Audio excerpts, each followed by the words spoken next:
Welcome to the Undisputed Podcast. I'm your host, Joy Taylor. We've got a packed show today. Skip, Shannon, let's get to it. Welcome to Undisputed Live from Los Angeles. I'm Holly Saunders. Skip, Shannon, and Joy are off, so I'm joined by Chris Broussard, Greg Jennings, and Rob Parker. Good morning, guys. Holly. More importantly, happy Valentine's Day. Well, I'm to going you. to See you in the spirit with the red shoes. I see all of you guys are slacking with that, but what do you romantic cats have planned today? Well, being that my wife is in Minneapolis, you know, I had to do a little long distance love on her. Oh, you know, okay. Okay. Take care Like of her FaceTime? and my daughters. All right. Okay, all right. My wife is in New Jersey, so that's even further away. So we have a nice phone call. Oh, very nice. So I got 4 stops to make tonight. I got to try to stretch out 4 stops, you know? All your girlfriends? You know? All of your girlfriends. Okay. Fit them all in. It's like that. It's like that. You are from Detroit. Flower Petals, Seal, John Legend. I wish, yeah. Boys to Men. The Cavs, how about that? How about that lineup? All right, LeBron and the Cavs won their 4th straight game after last night's 120-112 win against the Thunder. It is their 2nd win in a row with their new roster in the lineup. LeBron finished with 37 points, 8 rebounds, and 8 assists, while his 4 new teammates combined for 48 points. The new roster's early success appears to be a surprise for Ty Lue. Take a listen. I thought that, you know, we got guys, like I said, can shoot, dribble, and pass, and they can make plays. And it's changed our team, and we're a lot faster. And now I think we got a chance to, you know, switch a lot of things with our size and our length. We can switch stuff defensively. So I thought it'd be a process. I mean, it's still going to be a process, but the first 2 games, I mean, I didn't think that we would, you know, not be decent, but they were. They exceeded my expectations. I think we got to get back to being the hunters and not the hunted. And these young guys we have and able to shoot, drive, or pass it adds a different element to our team. And they're playing free, having fun. Ty Lue obviously seems pleasantly surprised. Chris, are you ready to call the Cavs legit title contenders again? Well, look, obviously they've looked terrific. I mean, there's no question about that. I want to watch this play out a little bit longer. I do love what I'm seeing, and I am ready to say they are right there with Houston as a top 3 team. I still have to have Golden State as the favorite, but as I watch this play out, if you want to see them continue to show the tendencies and the habits of a championship contending team, they're going to lose some games. If they had lost last night, I wouldn't say, oh, we overreacted to game 1. But you just want to see them play the right way because they do have the tools and the pieces to challenge Golden State. They're athletic.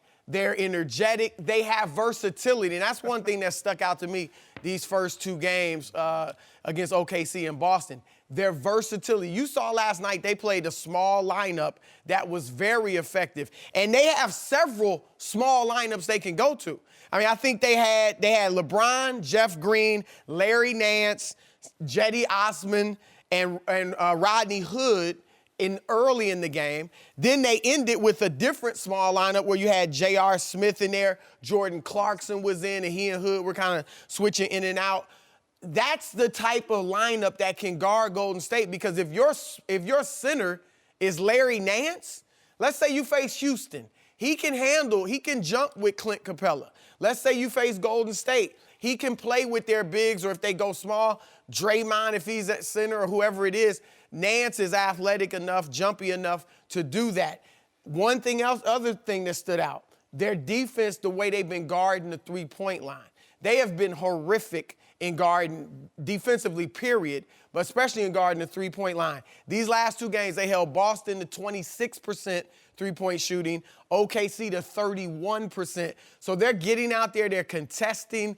You know, you saw Steven Adams was a handful for him. I mean, his size was a lot for them to handle, but obviously they overcame it. So, look, I don't even want to mention the offense yet because they have several guys that can hit jumpers, can score, and their shooters and scorers now can also defend. And their defenders can also shoot, whereas before it was like we got this group that can score and shoot, but they couldn't guard a light post. Then we got this group that can do the opposite. So, look, I like what I see. I want to temper my feelings. But if they continue to work together, everybody accepting their roles, which they've done so far, yeah, they definitely can be title contenders. I got a text from Skip Bayless. He wanted to know what LeBron's plus-minus was. The bottom line is, yes, we're seeing this. Are they playing well? Yes, they are. Do they have different younger pieces? I'm with all that. But I don't think it has altered everything that they were totally out of it. As long as you have LeBron and as long as LeBron plays, is he playing better the last couple of games, 4 games? Would you say that than he did? Oh, yeah. Okay, so he's played a lot better. He's the guy, and I get the other pieces, but he's the guy who set the bad tone when they went through that bad stretch where he wasn't playing well and he had the worst plus-minus in the league since Christmas. But he can't win it by himself. I'm not saying that. Are you saying before the trade they actually were legit championship contenders? No, not the East. but they're not. They weren't before the trade. They're not after the trade. They had no shot against Golden State. I'm not saying no shot because if they play them, sure you could win. But I'm talking about, do I really believe that they have a better chance of beating Golden State before and after the trade? It's the same. What? It's the same. How can you say that? Because it still comes It's down. not just LeBron. I don't care how good he is. He can't beat him by himself. He says that because this is what Rob does. No, Yes, no, that's it's all not. this is. And that's like, this is like, they won the first 2 games since the trade. They won the first 2 games when Isaiah and Thomas joined the team. Wait, They beat Portland and Orlando. That's a little different than Boston and OKC. They won the games. Okay, and OKC, coming into this game, had lost 5 of 7, so they were on a bad skip. They didn't have Westbrook Well, and Melo, who played well Their last first game's night. back. They didn't look that great. Melo was awesome. 7 for 19 for Westbrook. He was okay. Melo was great. Okay, but I'm just telling you, don't get so carried away. I get it when you get new presents and presents for Christmas. That first day, oh my goodness, is great. Look at what I got. And then a month later, it's in the corner and nobody's even playing with the toys. I'm telling you, they're no closer to beating Golden State. None. 0. LeBron James was as good as you could be last year. And I'm going to tell you, with Kyrie and the team that they had last year, which lost in 5 games, don't tell me this team is better. It could be. No, it is not better. It is could not be. better It right could now. be. Look, well, I'm going to tell you this. I'm all in. You throw in, I'm all in. I don't see no money. You throwing paper in. Look, I'll take my Put watch your off. money in. I'm all in. Anything else you want to add? That watch is worth something. I'm all in. And here's why. You talk about plus minus. Let me address this whole plus minus situation. Their whole starting lineup was in minus last night.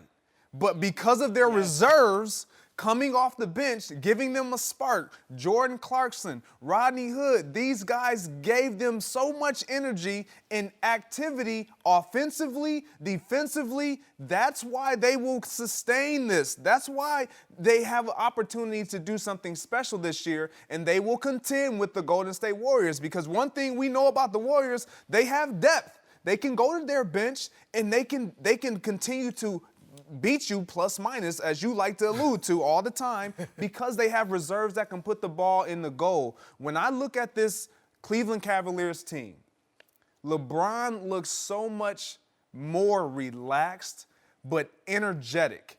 It's almost like it's effortless now. He played 39 minutes last night, but it wasn't a grind 39 minutes. It wasn't I have to do everything in all these minutes that I'm out here to make sure we win. He was playing free. He took open jump shots. The ball was popping, as he likes to allude to. I mean, these guys have so many different weapons. J.R. Smith has revived himself. Yes. Since when they were winning, when they were that championship caliber team, J.R. Smith was averaging over 12 points per game. He has already eclipsed that. If J.R. Smith continues to shoot the ball the way he's shooting, with confidence, forget even making buckets, just put the ball up and act like you have some confidence in your jump shot. Defensively, they're active, they're stripping balls. They did overcome the rebound situation, but I think Kevin Love coming back, you mentioned it a couple days ago, putting him at the 5, that's 10 rebounds a game right there. So that I think that alleviates that issue right there. You're all in I'm after all 2 games. I'm all in. Because of some analysis, though. We're looking at the potential. I mean, this team could be very good defensively. And look, I just said it. I'm sure people fell over. They could be better than they were with Kyrie. Absolutely. Kyrie is by far better than anybody they just added, no question. But he's one player. And as long you still had Kyrie, but you were horrible still defensively. You still were old, and other guys couldn't guard.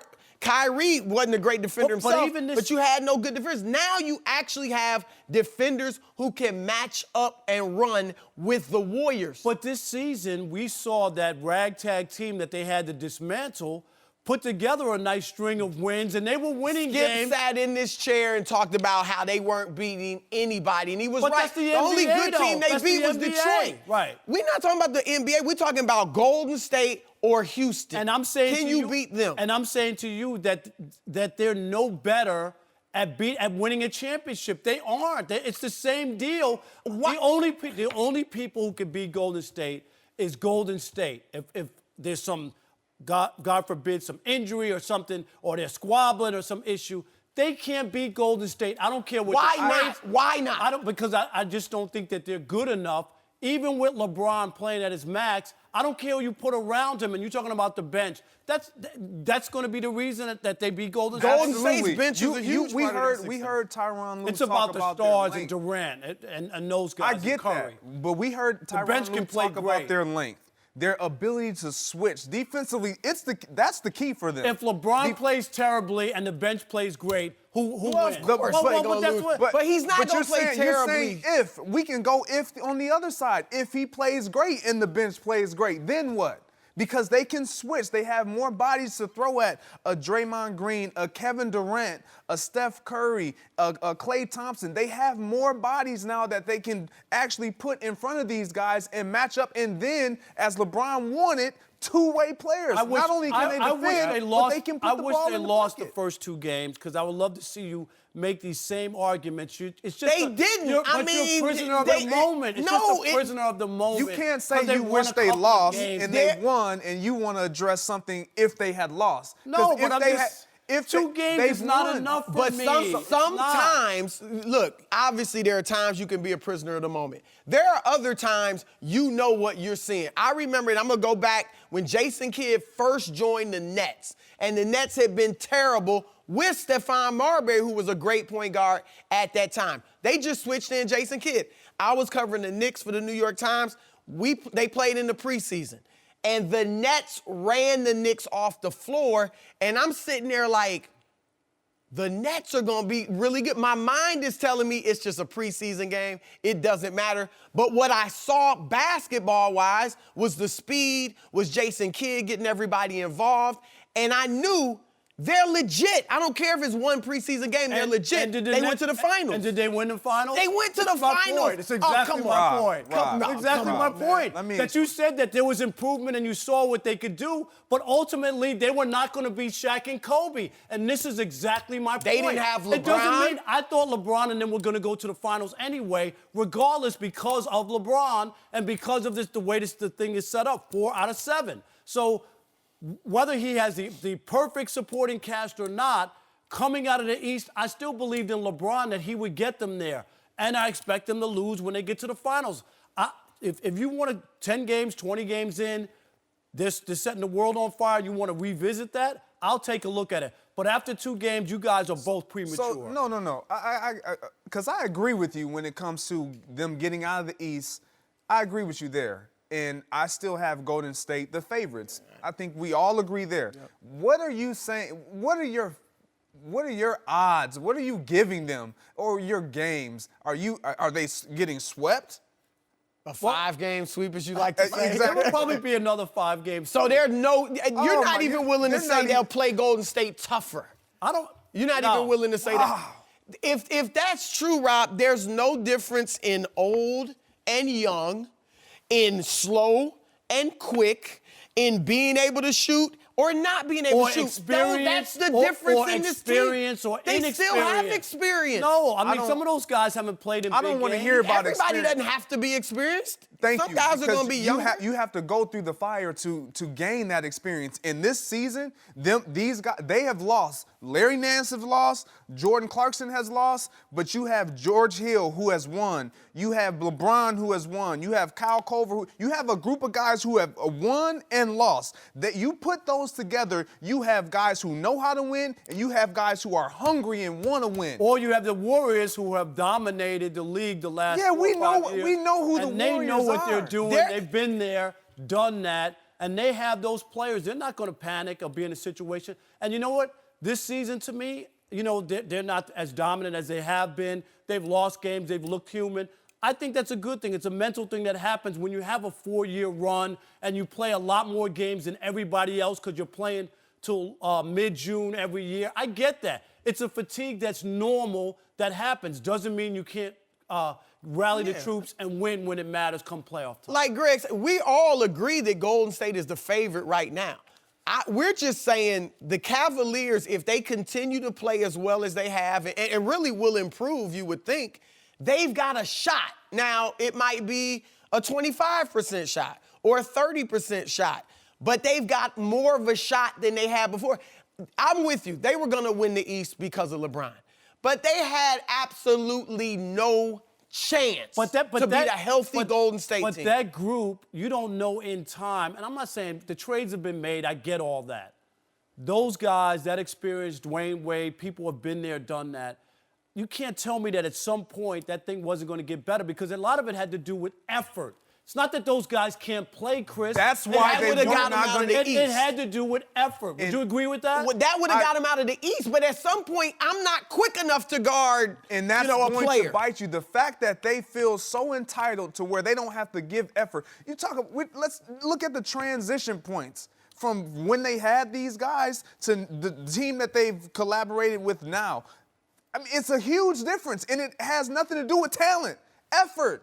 If I have to spend my time coaching effort, and I'm Tyronn Lue, and I have Dwayne Wade, Derrick Rose, Isaiah Thomas, all these guys who have won before, who have been at the top, what good are you? If I have to spend my time elementary teaching effort, I shouldn't have to do that. You know how to win. You know what it takes to win. I need you to get back. I need you to man up, get back, create a wall like they were doing last night, a couple nights ago against Boston. This is a huge step in the right direction for the Cleveland Cavaliers, and we may see LeBron there for a while.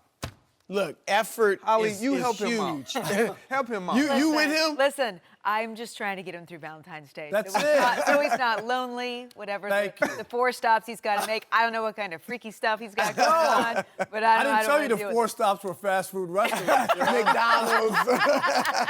I'm going to see Wendy's tonight. Yeah, Wendy's, Hardee's. All right, cool. All right, are we getting out of this segment? Is that what's going on? I want to say this. Look, you're right. The effort hadn't been there. But effort, as important as it is, only goes so far. If you're not fast, if that defensive back, he can try as hard as he wants. If he doesn't have the speed to stay with you, then you're going to burn him. Absolutely. And that's where the Cavs were. Kyle Korver, Channing Frye, Dwayne Wade at this stage of his career. Even Isaiah LeBron. Thomas, even LeBron.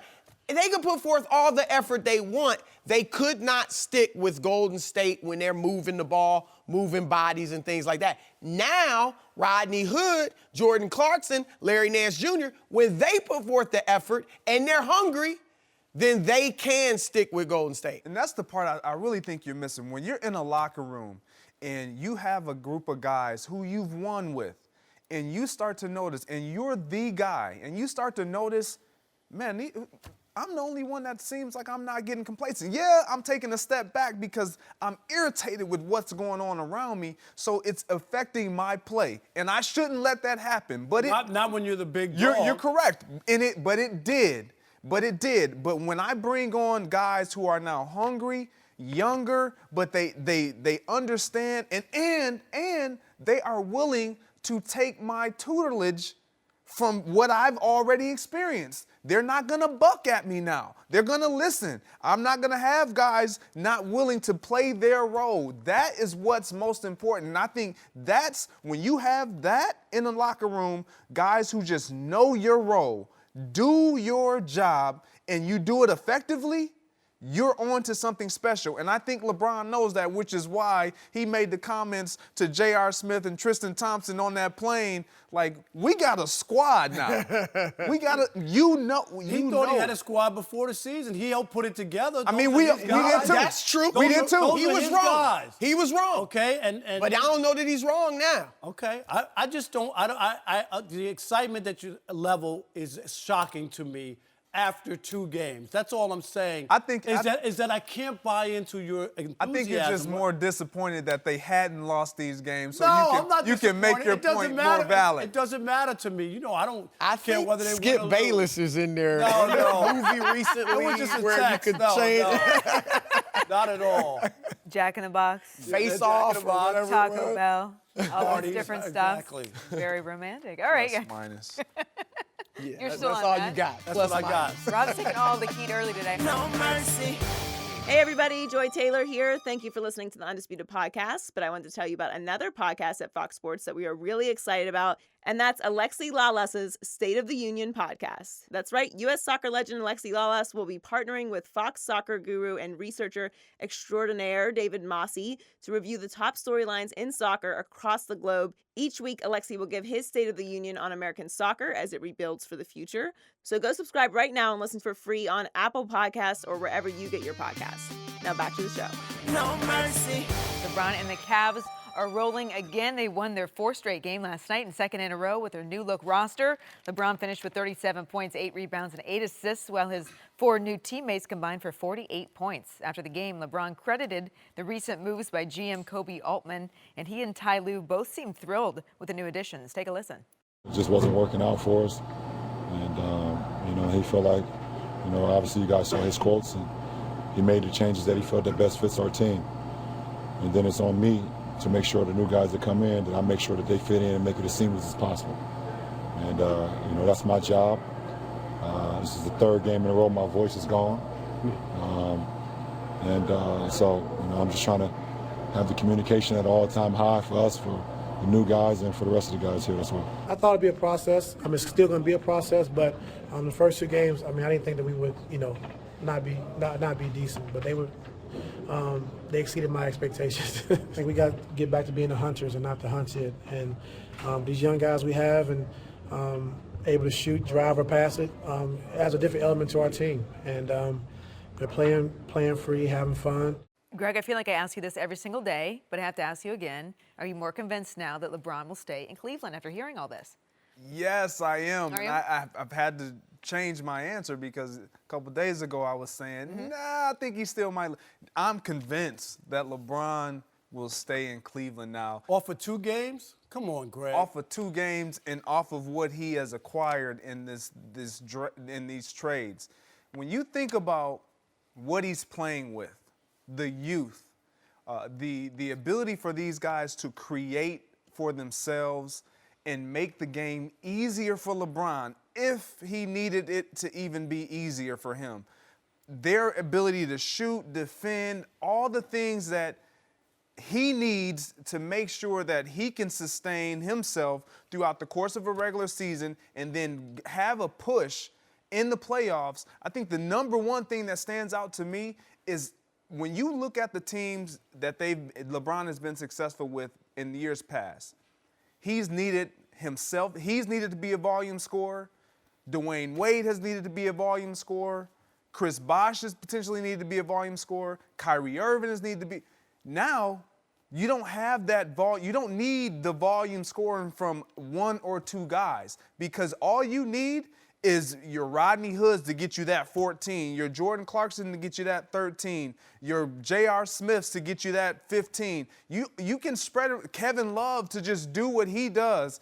And the game is a lot easier. They're more efficient, and you can sustain your success with that type of play. But to be asking these guys to be volume scorers like they've needed Kyrie Irving and LeBron to be in the past, it's unsustainable, and it's a lot more taxing on his body and taxing on the team.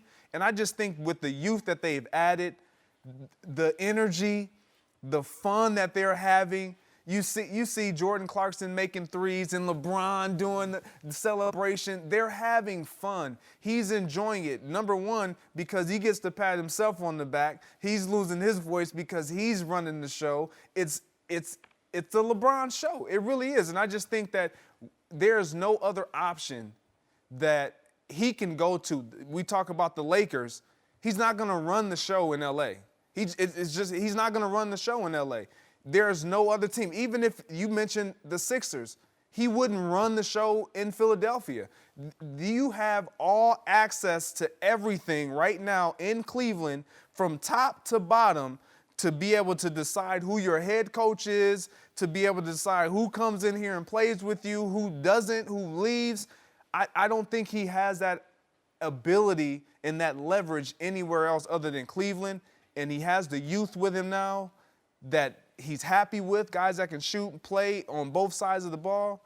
He stays. But this is the problem. Your argument of 2 games against the skidding Celtics who had lost, who were 6-8 in their last 14, and then even the Thunder was a road game and all this, but Melo and Westbrook had missed the previous couple of games, so it was the first game back.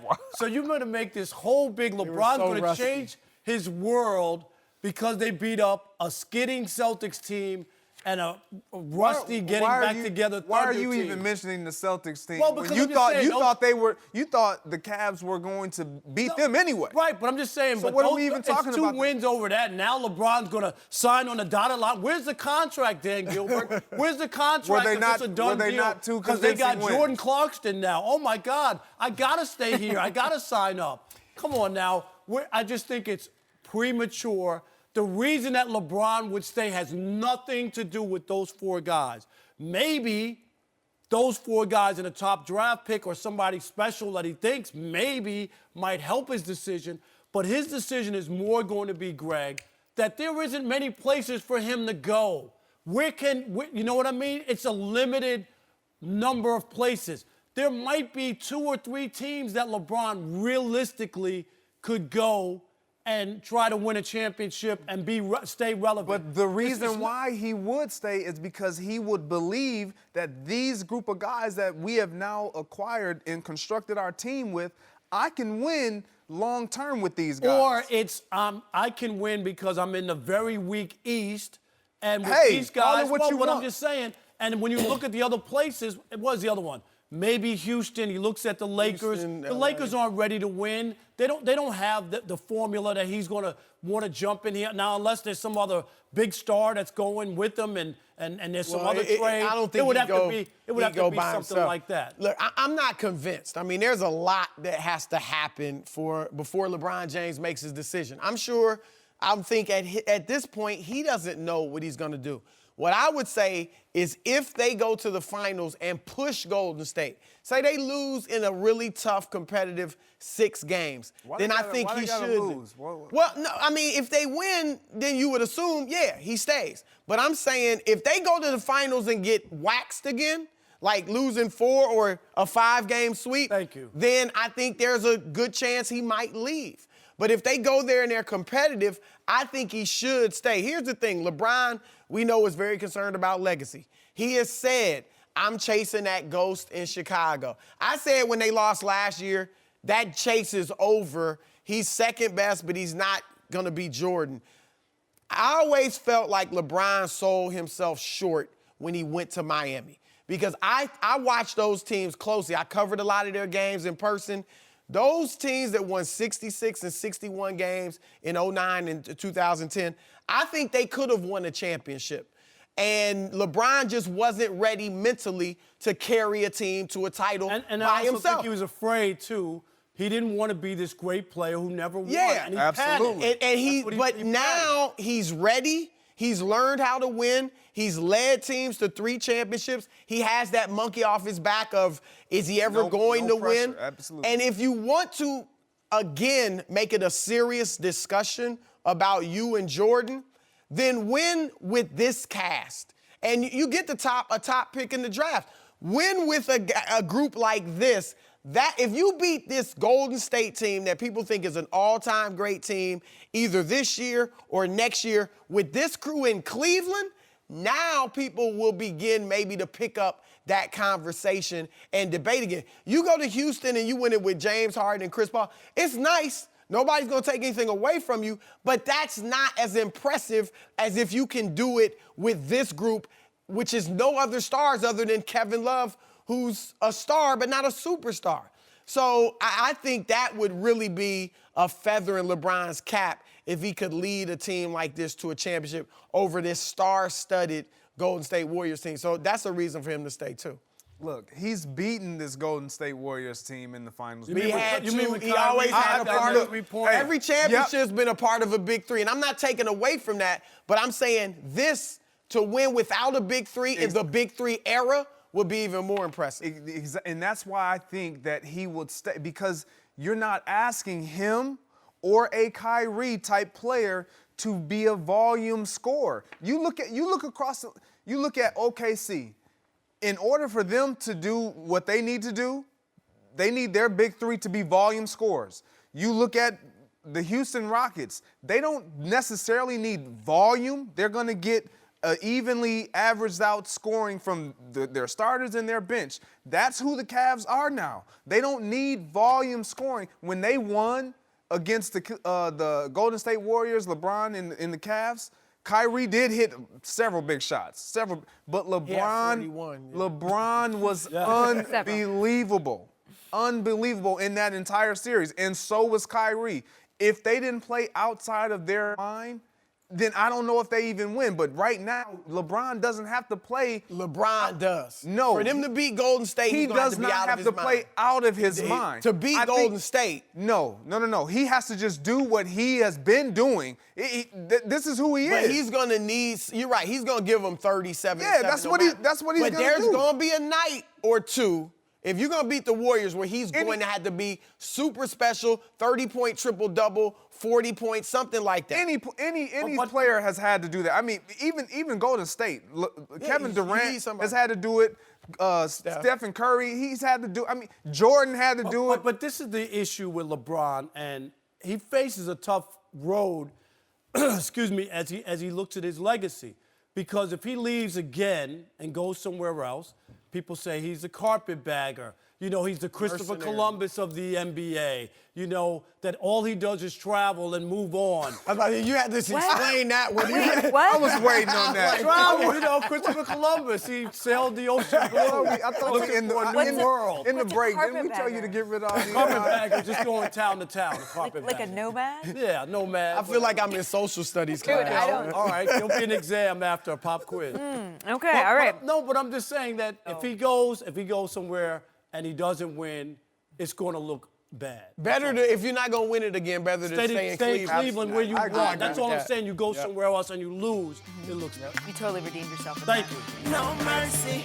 All right, it's time now for the Burger King debate of the day. Get ready for it. LeVar Ball just seems to stay in the headlines. He's like the Kardashians, guys. He said his 3 sons are a package deal, and his plan is Lonzo will only re-sign with any team that will take all 3 of his kids. Luke Walton, who's already been called out by LeVar this season, was asked about LeVar's latest antics yesterday. Check it out. It's not our job as coaches of a professional sports team to respond to what every parents of our players say. I have conversations with Lonzo all the time about how he's doing, about, you know, if anything's ever affecting him, then yes, we need to have those conversations, because that's what's important, is that me and him have a good relationship, and that, you know, he feels comfortable being able to come and talk to me, and that we can build something special here. And as long as he's good with everything that's going on, then I feel no need to have to address any of those type of things. All right. For more, we're now joined by FS1's Jason McIntyre. Jason, how are you? Happy Valentine's Day. Excellent. Happy Valentine's Day Would to you you like too. some Valentine's Day chocolate? I will pass on over that here. for now, Holly. Thank Greg, you very then much. we'll just Greg give it, Jennings Greg. needs some more chocolate in his life. I'll stay right here for now, though. Chris, we'll start with you on this. Is this the right approach by Luke Walton? Absolutely. I mean, the last thing you want as a head coach of an NBA team is to be getting in a back and forth with a player's father. So I totally think Luke is taking the right approach. The one guy I think needs to change his approach now is Magic Johnson. I've said in the past that I think Lonzo is the only person who can get his dad to tone it down and stop. But now there's a door that's been opened because LaVar issued an ultimatum. sign Jello and Melo, my other two sons, or Lonzo is out of there. You gave the ultimatum. I was going to back off if I'm Magic. But now I have to step to you because you're messing with our team, literally. It's not just talking about the coach now, talking about the players, talking about Lonzo should be coached differently. Now you're talking about the makeup of my team. Which is Magic's job. Exactly. So now Magic needs to step to LaVar and issue his own ultimatum.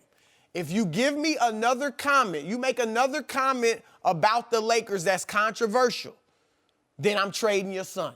Because here's the thing, too. They have more leverage than ever. A month or two ago, I felt like they really need Lonzo. We saw when he was out, they would lose games. They weren't even competitive. Now, the last 13 games he's been out, they're 8-5. His replacement, Brandon Ingram, is killing it at point. And there were people in the organization that told me at the start of the season, some people really think he should be our point guard.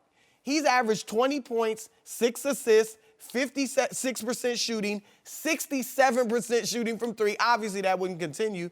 But you see, he's playing well at the point guard. And finally, not Lonzo, but LaVar is a deterrent to free agents, particularly the main one you want, who's LeBron James. So you could argue they could trade Lonzo even without LaVar. But with LaVar, I think you can step to him, Magic Johnson, and say, look, this has to stop, or I'm shipping you and your boy out. I'm ready to take shots at him if I'm Luke Walton. I got to disagree with you, Chris. You got to fire back. I initially thought the move was, let's ignore this guy, okay? This is that annoying kid who keeps badgering you. Hey, can you take me to the store? Hey, can we go to the mall? Can you give me this? Yeah, exactly. It's time for Luke Walton to fire back. You ask me, what do you think about LaVar's comments? Who?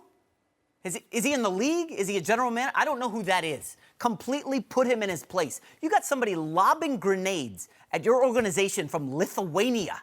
Chris, that's out of bounds. This is an organization? Yeah, this is out of bounds. And this is a guy Lakers. Who runs the organization. We're talking about a Lakers team on the uptick, okay? They were bottom 5 defensively the last 4 years. They're 11th this season. As you said, Brandon Ingram playing great. They just killed the draft with Kuzma and Hart. This team is on the upswing, and now you got LaVar trying to take it down. You're right. If I'm Magic Johnson, I pick up the phone. I start calling around the league. What do you want for Lonzo Ball? Hey, LaVar, you think you're going to sell shoes in Orlando?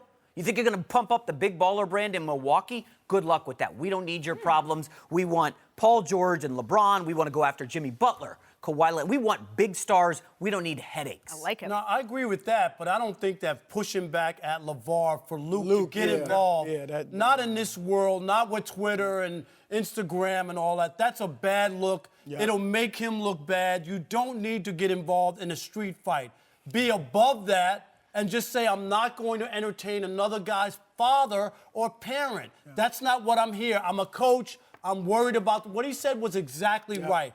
It is about Magic. It is about Rob Pelinka. Those are the guys that got to protect the Laker franchise. And but Rob, they've been doing that. They haven't been doing it. No, they haven't. Luke's been ignoring it. Luke has not got him embroiled. It's not Luke's job. It is Magic's and Pelinka's job. I like to fight fire with fire, Greg. I don't know about you. I understand. You fight fire with fire, but when you're on that level, they're so higher up than what LaVar is. So to your guys' point, and I get what you're saying.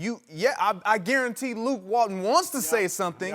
He wants to, but he understands that if I say something, it appears as though everything that LaVar is saying is now validated. Absolutely. So you can't stoop to his level. If you stoop to his level, now you have to fire back. You fire back once, you got to fire back twice. You got to keep going now. And so to your guys' point, I think it is Magic Johnson's job to say something and to now send down an ultimatum. But I'm still stuck on his son, Lonzo. Lonzo has to say something. That's not happening. He has to. At some point, he has to go. He has to say something. Yes. But when you have a domineering dad who has dominated your life, you could just see the way he responds about anything with his father. When he attacked Luke Walton, I remember him saying, he's a grown man. I can't tell him what to say. So is he never going to be a man? Right. If he's never going to be a man, he's never going to lead the Lakers. Have we not seen that? Have we not seen where people never are able to step up to their parents and or their spouse or what, and they're henpecked their whole life, At this and they point, never Rob, speak up. He's got Never. a point, Chris. Lonzo is out of the nest, okay? He's now got a He's pregnant got his own money. girlfriend. He's got a baby on the way. He's got a lot of stuff going on. At some point, He's you got got to a step up and say, mixtape. Dad, I agree. you don't ruin what I got. completely A good agree. He thing here." needs to. Yeah, he absolutely has. But will he? And I don't know if he will, Right. but if he starts thinking about himself like his dad is thinking about himself, he will say something. Because this is going to hurt his future, not his dad's future. It's going to hurt him moving forward. Why would I come and acquire or entertain any trade talk when you come with your dad? But Like, see, Maybe and the that's other- when and it the other- happens, though. Maybe that's when it happens, when he finally sees a negative effect. Maybe that's what it takes. But this is the Well, other the part. negative effect, he better do it now before the negative effect is maybe that's what gonna it takes. change Exactly. somewhere. Right. He's all his life he's wanted to be a Laker. And now dad is coming here And he's saying, ruining I it. might take you. And And not jeopardy. only now, 3 years from now. Right. When you got a Ridiculous. 3-year-old and maybe another baby, Chris, let maybe me you're add this. married. I've had It's people crazy. coming on me at social media and calling my radio show, Jason, ignore LeVar Ball. Don't say anything. This is a guy who pulled his son out of high school. This is a guy who took his kid off a full ride at UCLA. Don't think for a moment he's not going to tell Lonzo, I don't want you playing with And- the Lakers. and the other I part can is, see that He can totally say it happening. all he He wants. is crazy. If I'm Lonzo, I'm saying it don't matter what you want. Well, It's but my Lonzo's life. not standing up to him, Chris. And you know what? This is the part I think that helps Magic Johnson a lot to be able to make this trade, to send him away, is that he got Kyle Kuzma, who people didn't really think was going to be this kind of player. So if you didn't have that in the first round, you're like, I can't give away a top pick. But Kuzma softens the blow if you're able to trade him and say, we still got something out of the first round, and now we're going to get something later. I And think here's that the helps. thing, too. Look, I don't think Magic should make it a public spectacle. No. Don't No, publicize right. it that you Right. told LeVar. I told him he got to cool out and stop. No, quietly go to it. Nobody has to know. LeVar just needs to be quiet. That's all he needs to do. and if that doesn't happen, Then you start fighting fire with fire at that point. no, Greg. if No, that no, doesn't then you happen, win. it really falls on the son. Like there is no other way around this, guy. Like I have been around so many athletes and so many parents that have done this type of thing and have ruined careers. I mean, they didn't even get started because parents are too involved. At some point, you have to allow your kid to establish who they are and then go from there and support them regardless. You can't always try to live. I get it. He didn't have a great career. He didn't have about any career. So he's living vicariously He is. through his sons. But at the specifically same time, Lonzo. Greg, for Lonzo, he has to know his father's whole livelihood, his business, everything is tied to Lonzo's success with the Lakers. So if he cuts the cord with his dad, which we agree is probably the move, he's cutting off his family from all the finances because his dad Well, listen, you this don't have to fledgling cut league the he's got. cord, though. What do you do? You just talk to him like your son. Look, obviously they've He's got a not a very rational close human being, relationship. Chris. Right. If first you try to rationalize, Dad, I mean, look, unless the guy is absolutely out of his mind, He which is. maybe he is. There you go. But if your son comes to you like, Dad, Right. this is my dream to play for the Lakers, and now you're talking about getting me out, just leave the Lakers. I mean, what dad is not going to respond to that? If he doesn't LeVar Ball. respond, if he doesn't, then you have to cut the cord. You guys are Kobe boys. cut it with his parents. You and LeVar are tight. Okay, you guys go out to dinners together. You text him. At what point is he gonna man up and get in your Chris? What should I do? Because you know his son is not telling him what to do. Chris, if he comes to you, Chris, what do you think I if should do? LeVar came Ball to says me, to you, yes, sir. Shut up. That's what he needs to do. I mean, honestly. And I'm Shut up. gonna tell you this: That's all. if he is so reliant on Lonzo, he won't mind. He will want to keep that connection in that relationship because you're telling me that the other younger brothers, Jello and Melo, are better than Lonzo? No, not even in his class. No, that's exactly my point. So, Dad, you cut me off. You're banking on my young brothers. It's gonna get ugly. It will get ugly, but if he doesn't cut him off, or he doesn't even have to cut him off, he just has to say to his dad, Pops, I love you. Exactly. But let me live my life. Or you are making things harder for me. I think if he comes to him like that, because he is making it harder for him, whether Lonzo admits it or not, guys in the locker room are not going to strike relationship with him. How about the guys on the end of the bench with the Lakers who are going to have to clear out so that Jello and LaMelo can get in there? You think they're going to be tight with Lonzo? With what his dad is saying, it's stirring up, to your point, now you're talking about the team dynamic. Now you're challenging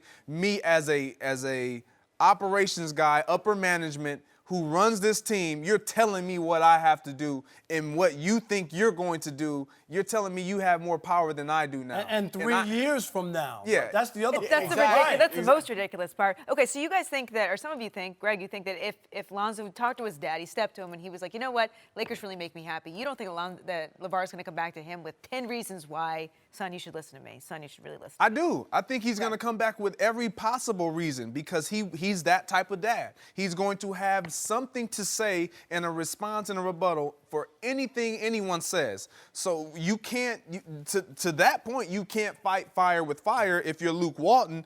But if you are Magic and you are Lonzo, you have all the leverage. Okay. You have all the cards in your hand. So you have to, one of these two, specifically Lonzo, has to be the one to quiet LaVar Ball. And also, look, the last thing anybody wants is a public split or a split period with their parents. I mean, sure, you hate to see that happen. You wouldn't wish it on anybody.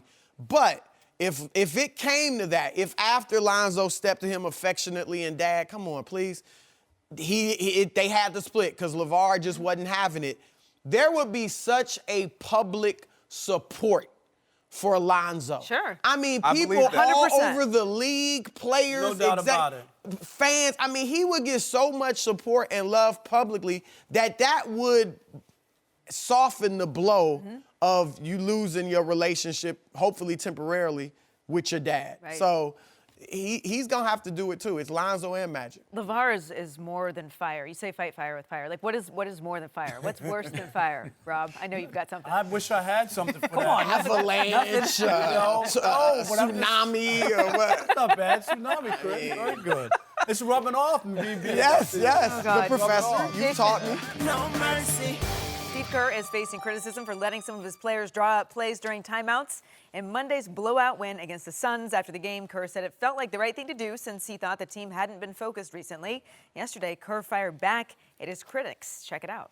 I've been quickly reminded today of what an insane world we live in and how everything now is just a story and constantly judged and picked apart. And this really isn't that big of a deal. It's a basketball game. We have a veteran team. You turn over the timeout huddles to the players so that they can discuss strategy on their own. I don't think it's like, earth-shattering news. I really don't. I don't think it's something we would do often, but I think it's a good exercise. This is every single day for 7, 8, 9 months, depending on how your team does. And so everything gets pretty monotonous. So I think you've got to do your best in the NBA to try to keep things light and loose and occasionally throw the team a curveball. So I could see doing it again one time, a couple times. We'll see. Why is this still a thing? Does he have a reason to be upset here? Does Steve Kerr have a reason to be upset? Steve has no reason to be upset. I don't Thank understand you. this from here.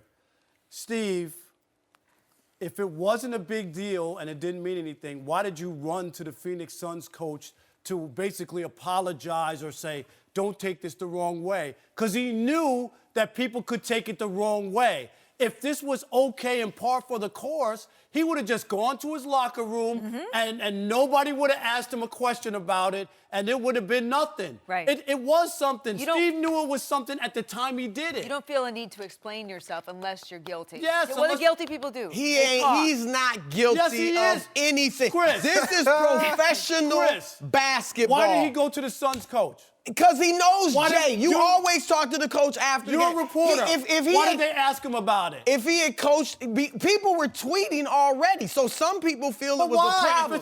If it's no big deal. Some people feel it's a problem if you beat an NBA team by 50 or 60. I don't. You're professional athletes. You're being paid. If you feel disrespected by the coach not coaching, you know what?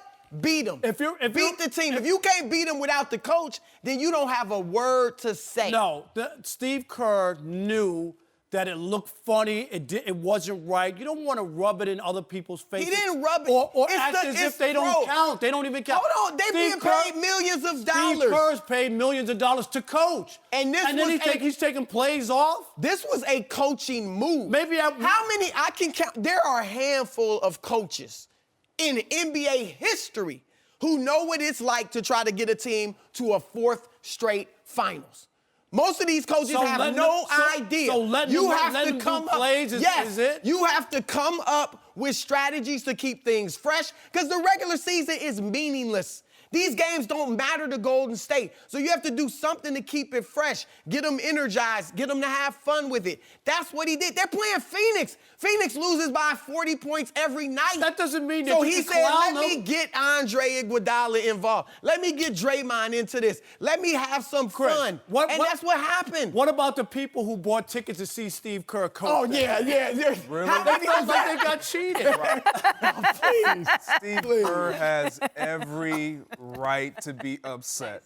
Why? Because he has the best team in the league, and there was nothing else going on that was special in that game. So we turn to this. This is what we turn to. But when we watch the NBA and we see them go into timeouts, how many times do we see a LeBron James, a Kobe Bryant, these great players, these great minds, a Chris Paul running their timeout, talking to the team? It's nothing new. And Greg, how many times do those coaches after a game? You're talking about being in a huddle and a player making a suggestion or saying or going over. No. Sometimes they let the player draw it. Not like this, and that's why Steve Kerr had to address it. But if you listen to Steve Kerr, and he has every right to address it and to say something. Why? He didn't do anything wrong. Because he knows that everybody's going to turn it into something that it's not. When you listen to what Steve Kerr said, and he said, I've been trying to reach my guys all year. Yes. I haven't been able to reach my guys all year. He should coach them.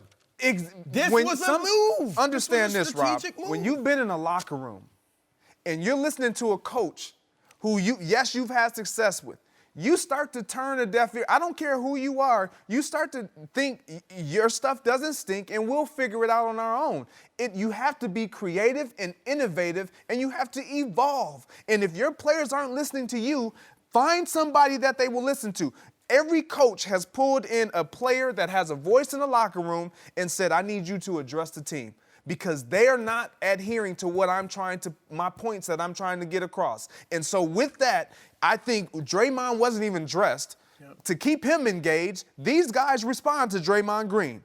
He is their guy. He is the pillar in that locker room. And so when Draymond gets involved, he can gather their attention. And then you have Iguodala, who is the veteran of the team, the elder statesman. They're going to pay attention. Listen to what you're saying.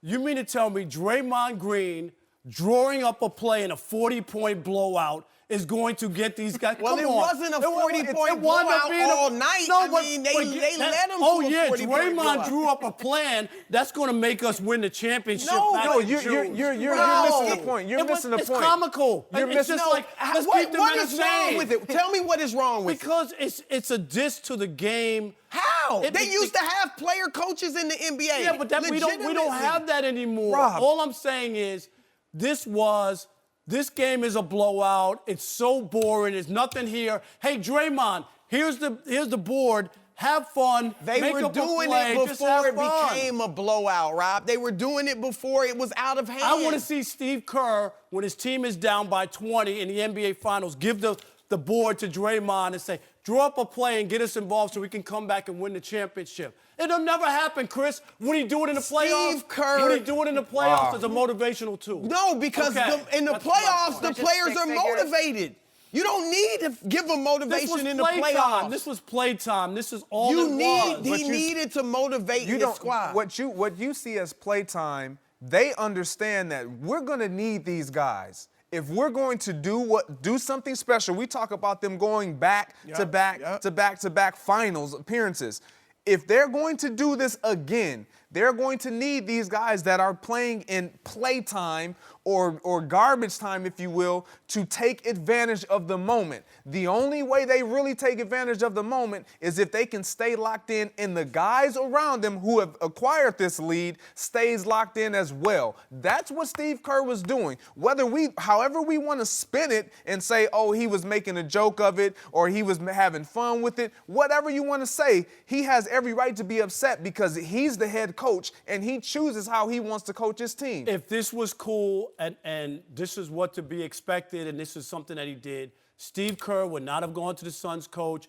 The reporters who cover the team wouldn't have asked about it because it wouldn't have been a big deal. It would have been something that's been done and he knew, that's why we're trying to head it off at the pass, what it looked like, and that's why Steve Kerr, and then that's why he got all worked up about, the world is insane because they asked him about it. All I'm saying is if it wasn't a big deal, Chris, you notice you've been a reporter for 30 years. How many, 25? You can You know what I'm ask, saying? You wouldn't ask questions. Do you ask every question about every game? Hey, Draymond, why do you have on blue shoes? If it's not really relevant, you don't ask about it. If they do something out of the ordinary, you ask about it. Whether it's good or bad. So this is out of the ordinary, if Draymond, right? Yes, Absolutely. it's out of the ordinary, no question. But that doesn't mean it's negative. I mean, Steve Kerr, for him to take this criticism, he is one of the most ego-free, he's coaches. The best. Look, the best. people are already saying anybody could coach the Warriors. You know, Mike Brown coached them in the playoffs last year. They didn't miss a beat. Luke Walton coached them. They didn't miss a beat. And for him to know that's out there and to still say, I'm going to let my players coach, that's an ego-free guy who's not trying to hurt anybody. He's trying to motivate his team, keep them engaged, doing a long regular season when in the player's mind, man, we can't wait till April or May because the rest of this stuff don't even matter. Okay, That's all it was. It happens in all of sports. It happens in football, specifically in the preseason. Preseason when the game doesn't matter. Okay, I got you. It's a blowout. No, It's a blowout. Right, so the blowout. So to keep guys engaged, let me tell you why it happens in the preseason. Because you have your starters not playing. So you'll take a quarterback or Aaron Rodgers or Tom Brady and give him a headset and give him the play call sheet and have him calling plays to stay engaged. So it doesn't look like, oh, we're just out here just to support the other. No, we're staying engaged. We're still actively involved in this team win, this team atmosphere right now. That's all it is. It's not something that's new. It's something that's shocking because, man, they're getting blown out. Oh, let's try to change the narrative now. Let's look at something else that's entertaining, that's interesting. Is that Draymond Green and Iguodala drawing up plays? We have to come up with some type of news. He has every right to be upset at people like yourself that's going to always try to change it and spin it. Rob, I feel like we were winning this argument until they started talking. Yeah, like until we gave logic. I feel like they convinced She just me. abandoned you. She's like, you didn't abandon. I'm just a moderator. Come on, No, and until you said, think about all the fans who go to watch Steve Kerr coach. They felt like they got cheated. He wasn't coaching that night. He didn't give a full Yeah, effort. there's hundreds of thousands. I can't wait to go and watch Steve Kerr next week. No mercy. The Cowboys missed the playoffs after a disappointing 9-7 season, just 1 year after having the best record in the NFC. Now Hall of Famer Charles Haley won 3 Super Bowls in Dallas and is apparently fed up with the Cowboys winning only 2 playoff games in the last 20 years. Here's what he had to say. I blame everybody. It's one team. Yeah. Right? And everybody's together. And that's the key, man. I go over there and, I tell guys, I said, man, Jerry built this house for a bunch of damn losers. And they get mad. Yeah. They get mad. And I say, that's what it's been so far. 22 years since the Super Bowl. You know what? They have to do something about it. I can't do anything about it. I can't play. I said, all I can do is give you some knowledge. And then, you know what? That ego's so big and they so busy getting on Twitter and Facebook and everything else. Hey, maybe they should get in that playbook. Maybe they should learn how to rush, catch, you know what, and block. All right, so some strong feelings from Charles Haley. Greg, do the Cowboys deserve to be called a bunch of damn losers? I would not choose those words, but yes, he is absolutely right. And when let's put things in perspective. And who said this?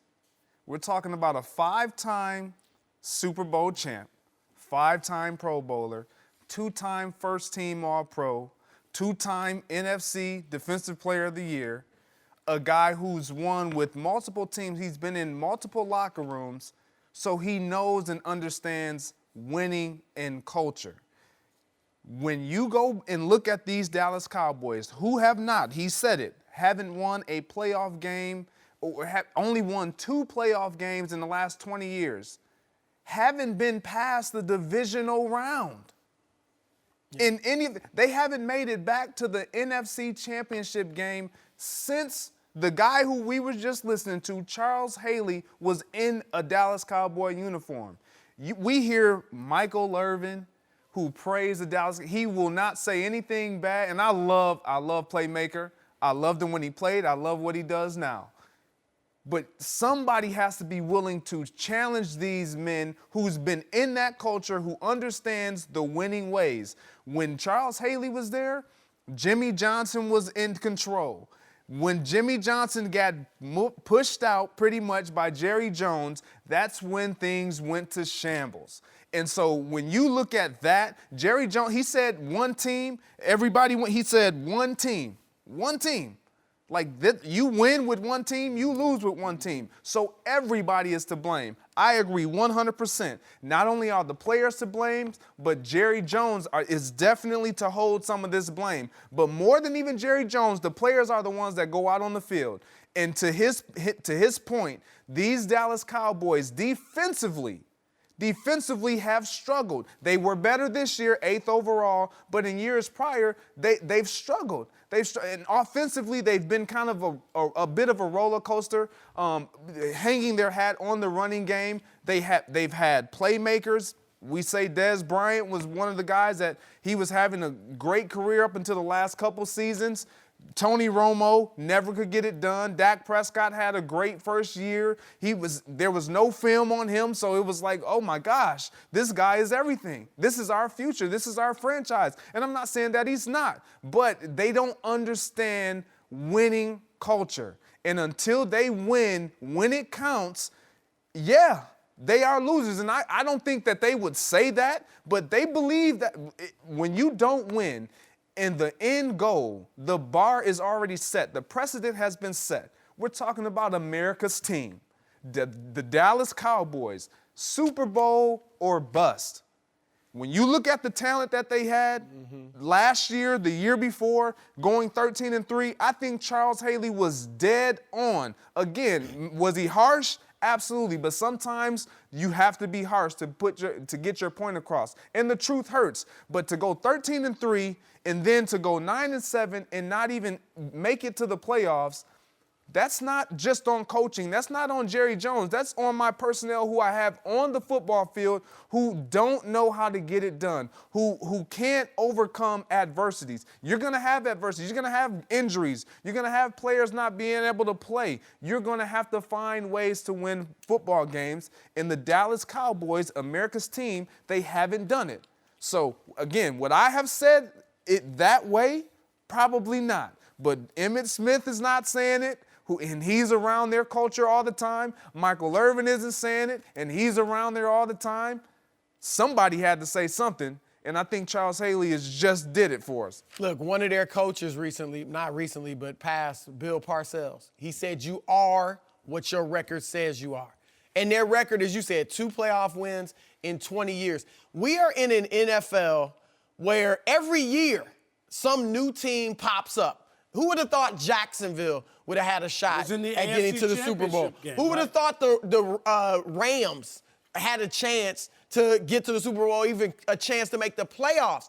Every year in this NFL, a team comes up, or every few years. The only ones who haven't are the Browns. Now, the Cowboys obviously haven't been as bad as them, but the Cowboys have, in this era, when free agency moves everything around and new teams, new contenders pop up every couple of years, it is a travesty that they have not gotten close to the Super Bowl. In the 20 years where they've won 2 playoff games since their last Super Bowl, 12 of the 16 teams in the NFC have been to the Super Bowl. 12. That means you're one of 4 teams in 20 years in your conference who has not been to the Super Bowl. And you said America's team, and you, Rob, myself, we all grew up remembering Roger Staubach in the 70s, and then, of course, the 90s. We still think of them as that great flagship franchise, one of the most important franchises in the NFL. But you know what? There's a whole generation coming up behind us that is like, what are y'all talking about? I mean, for 20 years, young adults have never seen the Dallas Cowboys really be a really good team. Never. It's like me with the Knicks. I didn't see the championship. I was a kid when they won in 73 and 70. And when I hear people talk about the Knicks are special. They have cap room. Somebody should go there. You know LeBron or whoever wants to be a Knick. And I'm thinking, what's so special about the Knicks? That's how a generation, the millennials, are looking at the Cowboys. What's so special about the Cowboys? Why they talked about on TV so much? They're not a good team. They're not a good franchise. Charles Haley was right on the money. This is the problem I have with Charles Haley's comments. They weren't directed at the right person. You can bash the team all you want and the players. What's the one constant the last 20 years? It's Jerry Jones. Jerry Jones is the guy who made the goulash of these players. Jerry Jones is the guy, he built a great stadium and all that. But they haven't won because he took over the operations. He ran out Jimmy Johnson. Absolutely. He ran out Bill Parcells because it's about him. Dallas Cowboys on America's team. They're South America's team because they've gone south since Jerry Jones became this football guy. That was weird. That's a weak. I'm sorry. I tried to make something. Can't get them all, Howard. But my point is, it's about Jerry. So when I hear Haley, he's not going to bash Jerry. He still wants to get in the building. He's the one who wants to get the tickets. There's truth to that. Okay? There is and truth who's the to coach? Jason Garrett, right? Why? Because Jerry can run him. That's why he's the coach. That's why you won't win. It ain't got nothing to do. Players have come and gone through Dallas. It's Jerry Jones, and that's why they haven't won in over 20 years. You ready for this? The only teams that have fewer playoff wins than the Cowboys in that 20-year span. Bills, Bengals, Browns, Lions, and only the Chiefs are a decent team out of these.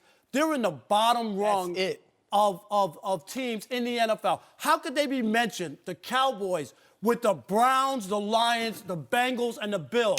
It makes no sense. But this is an organizational thing that starts at the top. If the fish stinks at the head, the rest of the fish is going to stink. And that's why they're not where they should be. The Cowboys are about Jerry Jones. And when people will be honest and say he has ruined that star, you can look at the shiny building and all the other stuff, and they sell more merchandise, and they have their own merchandising deal, and they're worth the most and all that. I get all of that and why. But they're living in the past. Jerry Jones has ruined the Dallas Cowboys. That's why they stink. I agree with you, but I don't think he was really dodging that because he said everybody. He said Jerry built this great building for them to play in, but he's but damaged. I get that. But when you think about Jerry Jones has won championships. He's won Super Bowls. Yeah, but Moby Dick was a guppy when they won that. And look, Jerry Jones has experienced Super Bowl wins. Mind you, it may have come at the hands of Jimmy Johnson and Barry Switzer. Barry took over for Jimmy. He took over for Jimmy. It was already set up. Absolutely. So in my opinion, that really those are all three are Jimmy's. Yes. But when you look at his lack of involvement, that's why they were successful. To your point, he is too hands-on. You look at the Oakland Raiders, Al Davis, he became too hands-on. Exactly. Back off. Let the guys who you put in control, your general manager, your operations guy, let them, your scouts, let them do their job. Because I believe the Dallas Cowboys, but this is where I agree with Charles Haley as well. It's everybody. Because they've had good enough teams to where they've had the talent to where they could have made the run for a Super Bowl championship, and they just didn't get it done. But two playoff wins in 20 years. You're right. That's Jerry's fault. Remember when he got rid of Jimmy Johnson, what was he saying?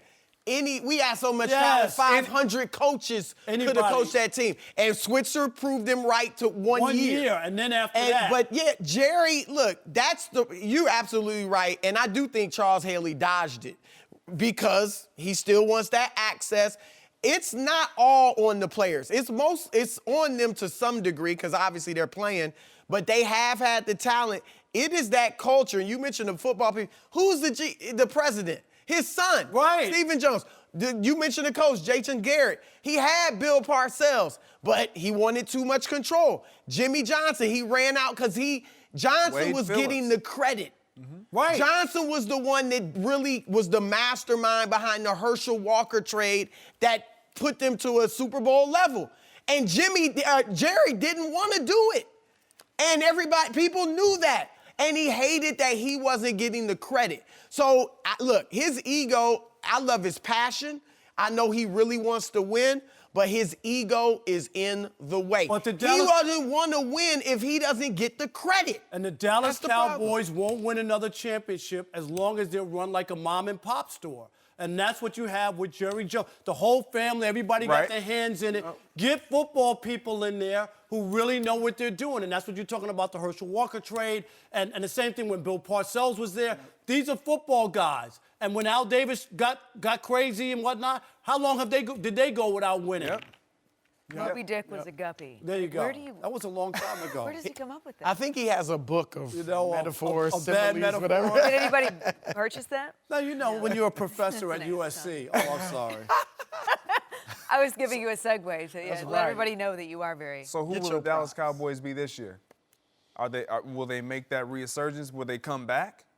Is it Jerry that will?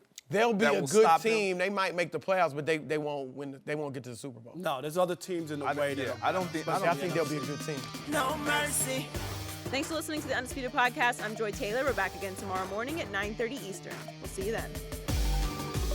Fox Sports 1 of 1.